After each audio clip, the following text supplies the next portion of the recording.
quá trời này.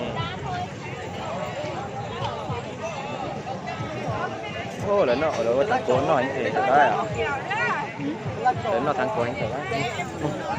Mấy vừa đó à? Đợi tiếng ngon này cho con đấy.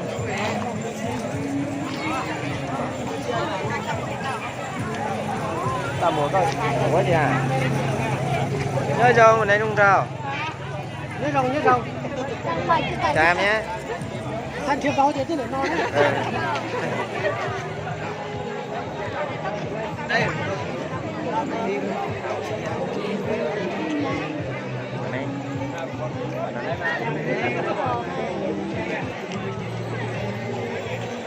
Đây.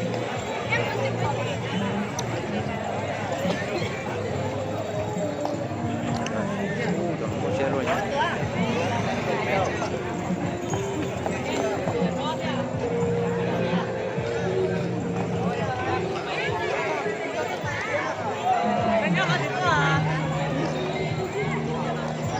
Có thằng cậu con nó tàu điện tàu sao tôi chỉ chém chết thế à? Tàu nó có đây kỳ hành xuống đâu sao? Tàu họ online mang vào chơi ra tàu sao tôi mà ít phút 100.000 thôi là em sao? Tàu qua em Facebook là tàu em qua online là sao? Anh có anh ra. Cái nhầm lọt té là Hả? nhầm lọt té là cái nhà gì à? Nhà tiểu lò là cái nhà gì à? Không à? À, cái dòng nè.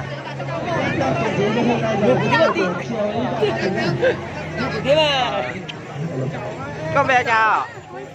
Sai nào là? Có xỉn hết chưa? Ô, còn mắng cái xỉn kia nè, cái tí đây. Có một đồng nu. Đó của nhớ sẽ là. Bây giờ muốn xỉn là nó này rồi. Cái con này, cái tí. Có về chào. Lúc bé bọn đầu sống lắm, nó xỉn là. Nhớ xỉn là, sẽ là à? Nhớ huyện trên à? Nhớ huyện nhiều nè. Đây là nhớ dòng nè. Nhớ dòng nè.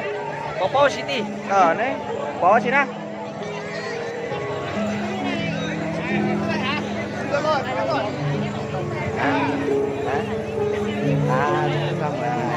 Xong rồi này.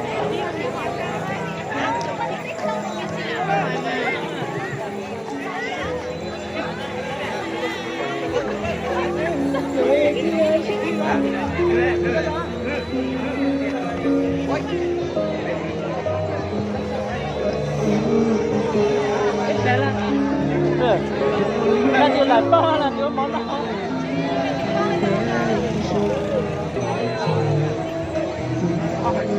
Ê, Lê. Thế sao à? Chào anh nhá. Thế sao chết rồi? Có bèo chào. Bây hồ Lily nó. Nào, có nhớ vào tên tôi. Nhớ để biết rồi. Nhớ dòng chết á. Có tao mua từ lúc ra, đúng không luôn à? Chị tao mua. Tao mua là. Ở đây nè, nhớ dòng nè. Chào.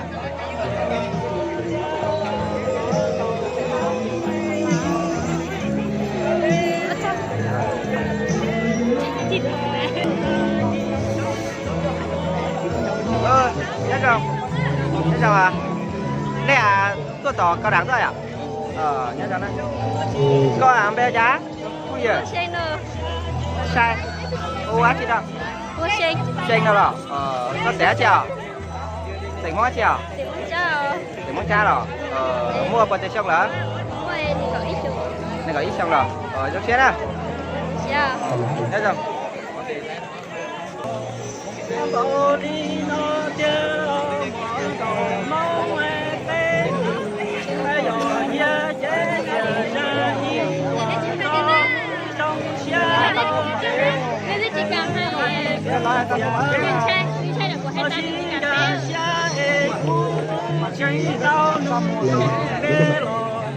Có thành thế có do thành đã chi giá có nhớ lu té chờ tư bỏ đôi bé lu cha bé giàu nhớ thấy mình nó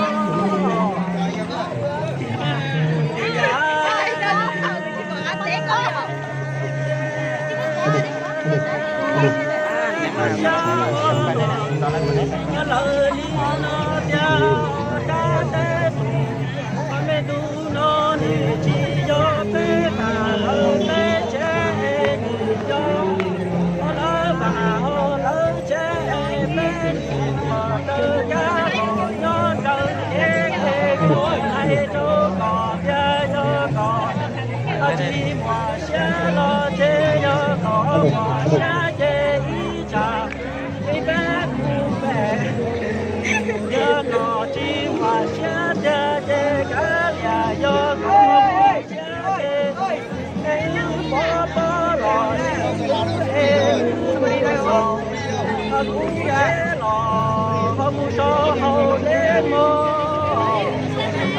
Cả trung thẳng cái gì được ăn tết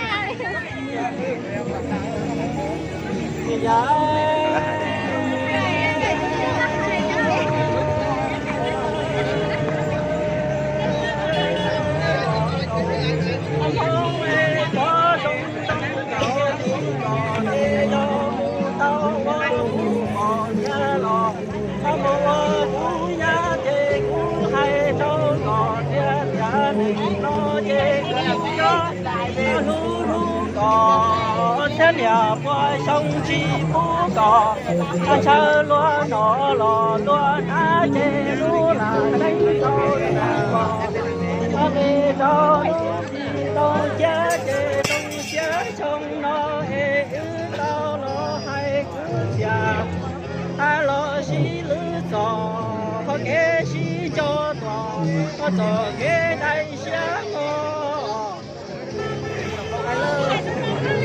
Đúng rồi đấy. Chữ ký mấy bé sao? Vừa có bé trai à? Xinh đó. Xinh. Có xẻ chưa? Xinh da à? Muốn xinh da.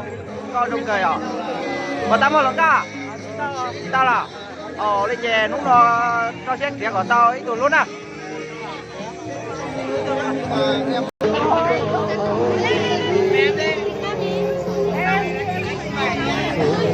Lúc nào? Thế nào? Có toàn nó có beo trai à? Không lan đó. Thì lúc cả. Có muốn bây giờ chắc là. Thì cả trong lò có nhau thì đua có sảnh ăn nhiều. Điện biên lò. Có cỡ lúa chu chưa? Có cỡ lớp trường chưa? Đại học qua lò. Nhớ chồng đó. Có tao mất tuần lúc nào? Có là. Đừng cầu còn mua mà thế cho từ cuối xịt kìa à?